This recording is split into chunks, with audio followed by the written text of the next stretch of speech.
Words of Joy and Hope. It is the 22nd Sunday in Ordinary Time, the year B. It's the Gospel of Mark, chapter 7. And the commentary is by Father Fernando Armelini. When the Pharisees, with some scribes who had come from Jerusalem, gathered around Jesus, they observed that some of his disciples ate their meals with unclean, that is, unwashed hands. A good Sunday to all. It is the second time that the scribes and Pharisees descend from Jerusalem. The road is quite long. It takes 3 days to walk down. Therefore, if they take this trouble, it's because they have an important mission and a problem to solve. The first time they had come down from Jerusalem, it was due to the fact that they found out that people were following Jesus and believing in his message. Therefore, they felt the need to caution people. They told them, be careful, because Jesus heals diseases, but he does that through Beelzebul. Beelzebul was not the devil. It was a divinity of the Philistines who cured diseases, and therefore the scribes and the Pharisees said, be careful, because Jesus is in connivance with this pagan deity. It will take you out of the way. You have to believe us because we are the custodians of the Torah and the tradition. Now, they come down a second time from Jerusalem because they had received other news about the behavior of Jesus. They are worried. Jesus must have done something very serious if they descend a second time. What were the news they heard? That Jesus was breaking a very serious tradition and law. People had seen Jesus' disciples eating bread and without unclean hands, that is, without having done the purifications required. Okay. We have to know that this is not a matter of hygiene, because the purifications were made after the bath, after being clean. This is called Netilat Yadayim, the purification of the hands. It was, and today still is, a true obsession. Woe to those who don't do this purification before taking bread. Where does this provision come from? It's from the book of Exodus, where meticulous standards of purity are established for priests. How they should enter in contact with God, and God is the God of life. Therefore, everything that is impure must be far away of those who approach the Lord. The priests had to do all the purifications. The ablutions of the priests were especially established in a very detailed way.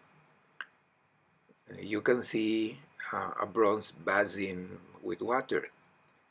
Here the priests must come to wash their hands and feet before approaching the altar to offer sacrifices in honor of the Lord. These Exodus prescriptions were only for the priests, but then they were imposed on the whole people. And these purifications were so important that the Talmud, which is a sacred book for the Hebrews, dedicates an entire treatise on how it should be done, the purification of the hands. I will give now an explanation about this obsession for purifications. In the excavations around the temple esplanade, archaeologists have found about 100 containers that you see in the background. These enclosures had at the center a staircase, and in the staircase a small barrier to delimit well the two parts. One was to descend and the other to exit. If one made a mistake going out and step back from the part of the staircase that was to descend, then he had to go back and do the purification all over again in the water. But now let us turn to the purification of the hands, which is the gospel text of today. The gesture as such had its meaning. It reminded the devout Israelite that the bread they are eating was sacred. It was a gift from God, and therefore it was taken with hands and consummated, but with pure hands. So what was the problem? It is easy to forget the meaning of a rite, because the rite can also change. The rite serves to remember a message, a value that must be kept in mind. But it happens often after one who seeks to fulfill the rite, even with the most minute details, sometimes forgets the meaning of it. And when the attention is on the execution of the rite, it becomes excessive. When all the details are so meticulously followed, we must be very attentive, because the possibility is to concentrate on the rite, while the essential has lost sight of. Knowing Mark that he writes for an audience that does not know these customs of the Jews, he feels the need to explain to his readers this obsession of the Jews for purifications.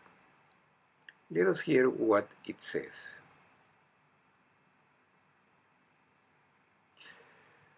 For the Pharisees, and in fact all Jews, they do not eat without carefully washing their hands, keeping the tradition of the elders.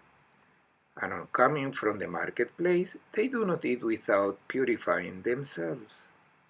And there are many other things that they have traditionally observed: the purification of cups, and jugs, and kettles, and beds. The one who goes to the market inevitably comes in contact with people, objects, food, and if they have been in contact with any pagan reality, they are impure.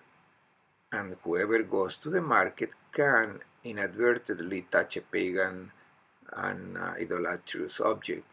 So returning home should do the purifications. It is the rite called Netilat Yadayim that must be followed meticulously as prescribed by the Talmud. I will describe it to you. And if at all you have the opportunity to go to Jerusalem, you will be able to understand, to see and understand what they do when they purify their hands. Let us see in detail.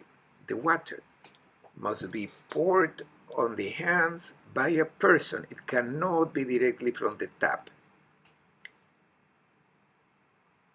It should be poured into a container that should have two handles. Must have the top edge smooth. It must be one piece. The water quality must be pure, clean, not used for other things. The amount of water must be more than a quarter of a liter for each hand. Then comes the rite. The water should be poured over the right hand 3 times, and while the water is poured over the hand must be held wide open, because the water must penetrate between the fingers, and if there are rings, they have to be removed. The whole hand must be well purified. The purification must reach to the wrist, but in Jesus' time, the purification must reach the elbow. After purifying the right hand, one has to purify the left hand. The container is taken with the right hand, better if it is with a towel, which the left hand cannot grab the towel. After the left hand is purified, it is necessary to leave some water to wash once again the right hand. Then the blessing is pronounced. Blessed are you, Lord God of the universe, that you sanctify with your commandments and that you prescribe the purifications of the hands. Only afterwards can one get the hands dry. One must be aware that before taking bread, one cannot say a word, because if one speaks before to receive the food, the person must repeat the purification. Eh? Seeing with our eyes, the question of purification seems ridiculous. If we notice certain behavior, certain rites of other religions, we immediately notice, ridiculous, even sometimes they're funny. And we do not have present, perhaps, that those who are not familiar with our rites have the same feeling. Then, when someone asks us the reason for the rites that we do, if we do not know how to give an explanation, we must be careful, because we can appear ridiculous to the eyes of the non-believer. The rites must be an expression of faith. They must have a meaning. When we cannot make sense of what it is done, it means that we have fallen into ritualism. The rite is fulfilled, but the meaning is ignored. This can be dangerous because the one who has complied with the rite feels at peace with God. He or she feels pure, when instead has forgotten the essential, what the rite means. And now we have the accusation against Jesus. Your disciples do not give importance and transgress these sacred traditions.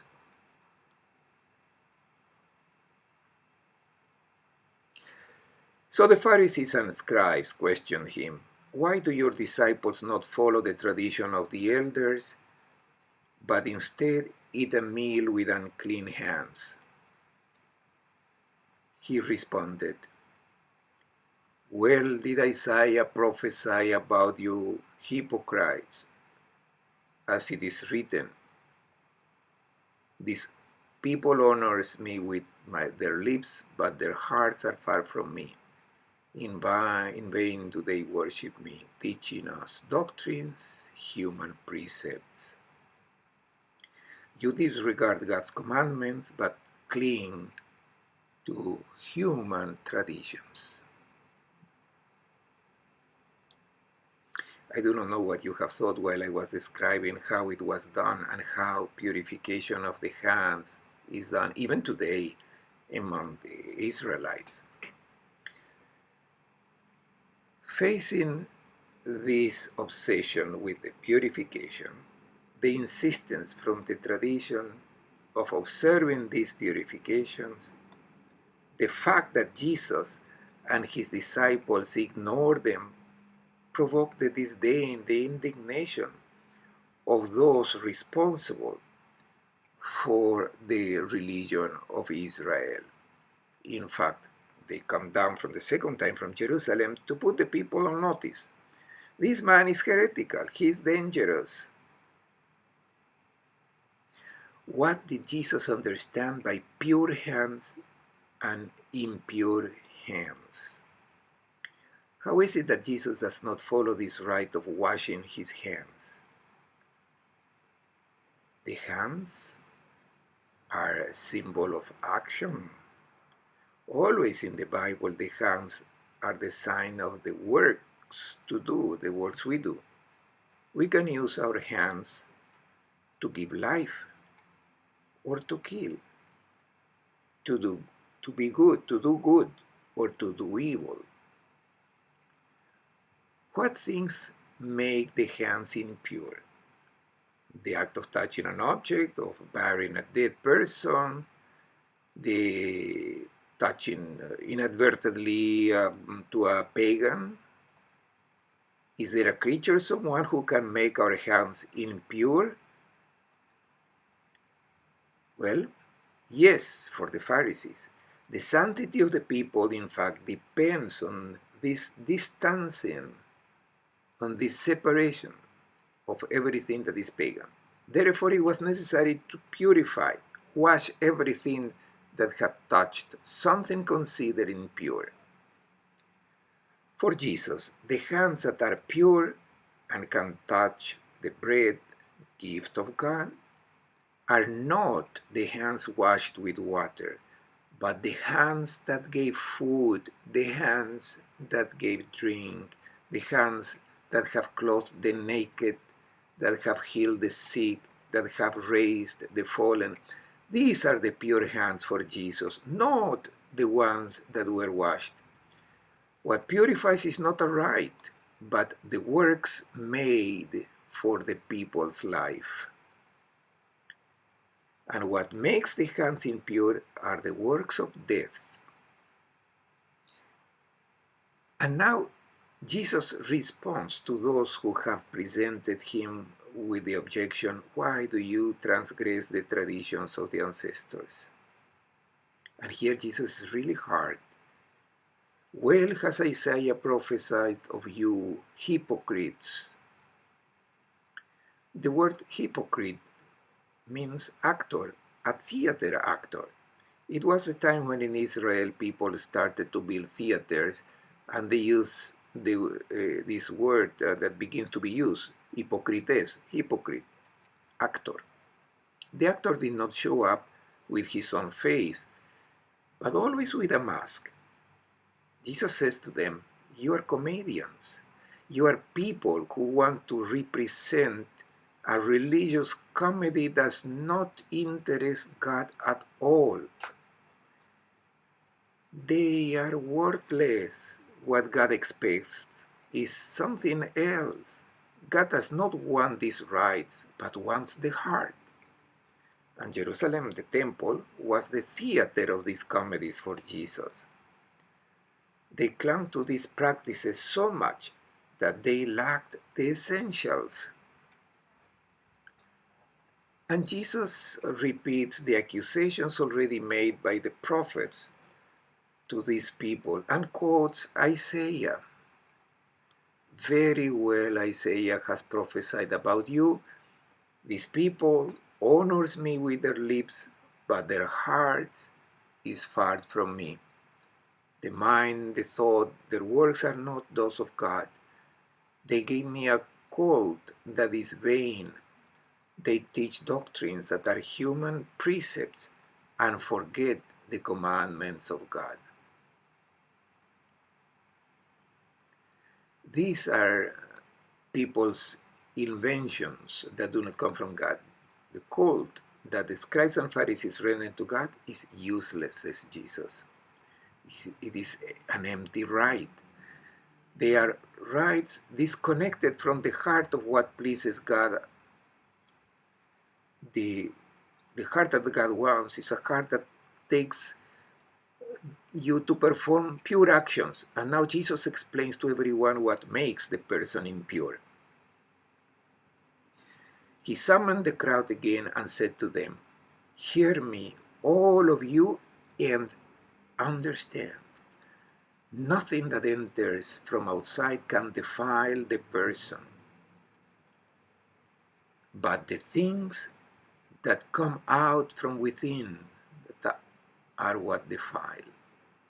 From within people, from their hearts, come evil thoughts, unchastity, theft, murder, adultery, greed, malice, deceit, licentiousness, envy, blasphemy, arrogance, folly. All these evils come from within and they defile.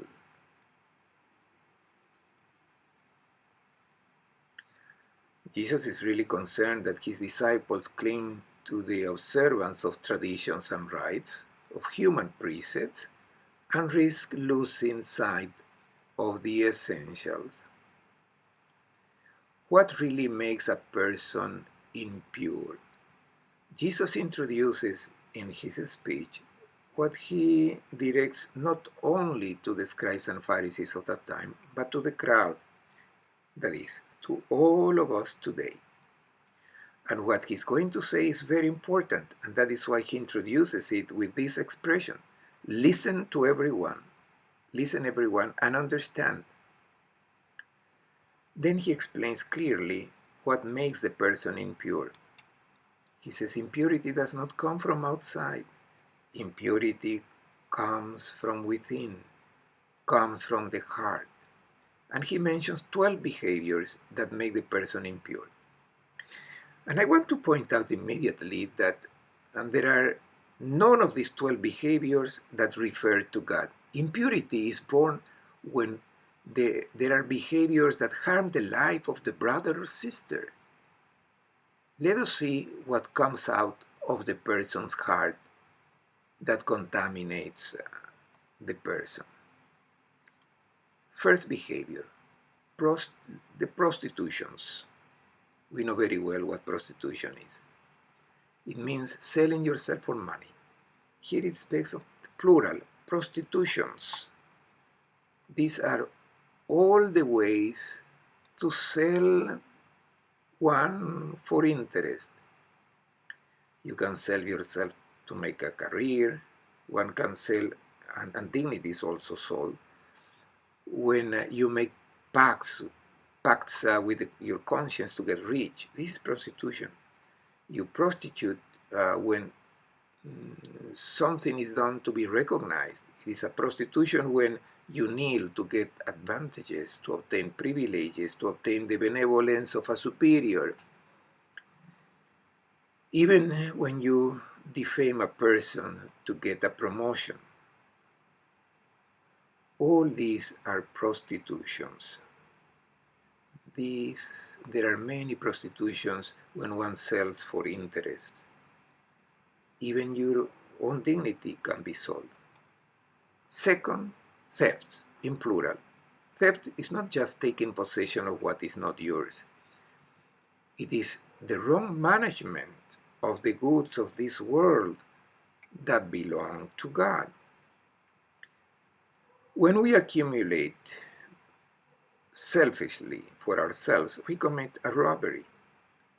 Other robberies are when we deprive the indigent, when we ruin the good name of others because we are jealous of a person, when we take away the dignity of the other, when we take away the work of the other.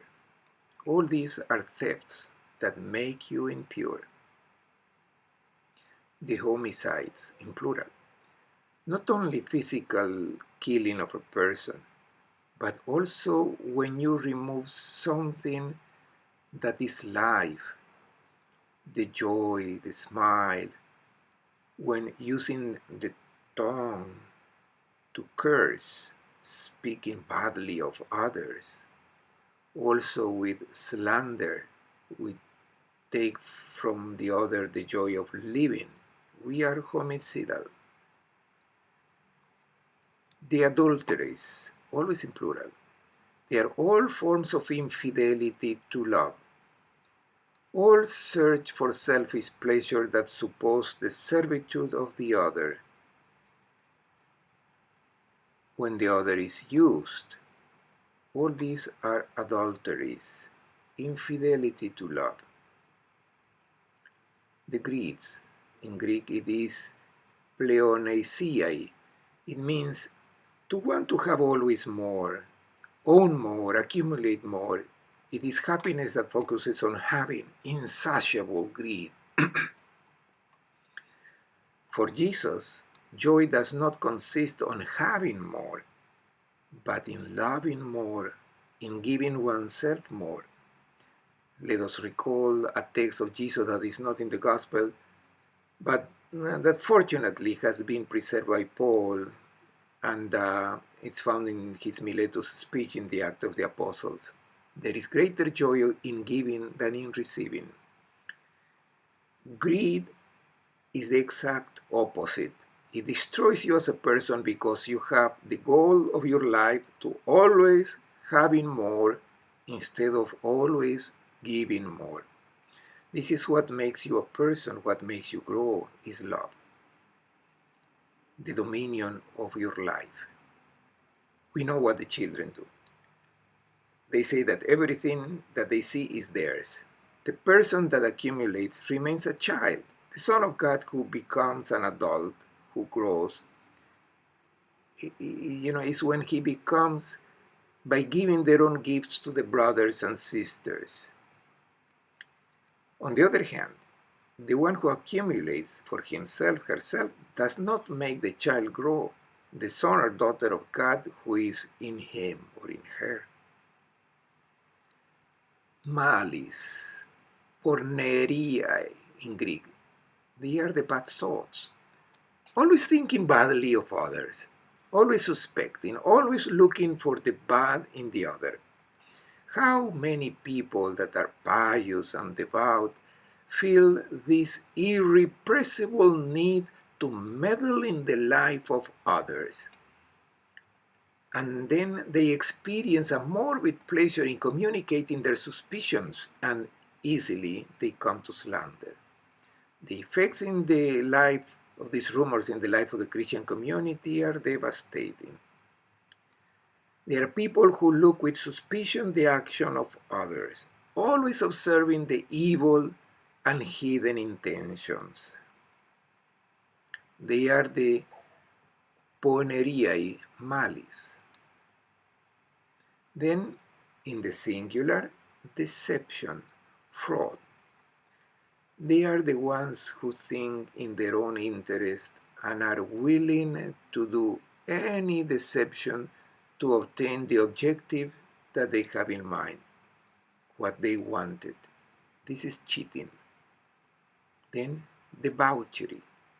The Greek term aselgeia does not refer only to the sexual field, but to any debauchery. It means having no hold on drinking or on eating or having fun. It is the lack of self-control, to let yourself be guided by what you like. The rule of life is, I do what I want. This is aselgeia, lack of control. Then envy, ophthalmos poneros in Greek, which means the evil eye, which indicates greed, the fear that someone will take something from me. It is always a child who has not developed, just thinking about accumulating, having only for himself. By becoming a grown person, one becomes aware that his or her heart needs others. Then we have slander, blasphemia, blasphemy in Greek. This is not the blasphemy as we understand it, but the rejection of the truth, opposition to the truth, because it is annoying. It does not leave one comfortable and hides it. This is blasphemy, the opposite of the truth. Arrogance, hyperephania in Greek. It is always pretending, swelling your chest, occupying always the first place. This is not greatness, it is a disease. The last behavior that makes impure, aphrosine in Greek, stupidity. What is this? It is foolishness, stupidity. Fool in the gospel is the one who builds his life on the wrong values. He who accumulates for himself instead of giving, and at the end of life has to leave everything, has invested badly. He has been foolish. Foolishness is sacrificing all existence to accumulate what in the end has to be left behind. And Jesus says, all these evil things come from within and contaminate the person. And these stupid, silly, idiotic behaviors are not purified by water, washing the hands. We have to purify the heart, and we must let the heart be purified through the word, the word that comes from heaven. This is what purifies our heart, not the netalat yadayim, the washing of hands. I wish everyone a good Sunday and a good week.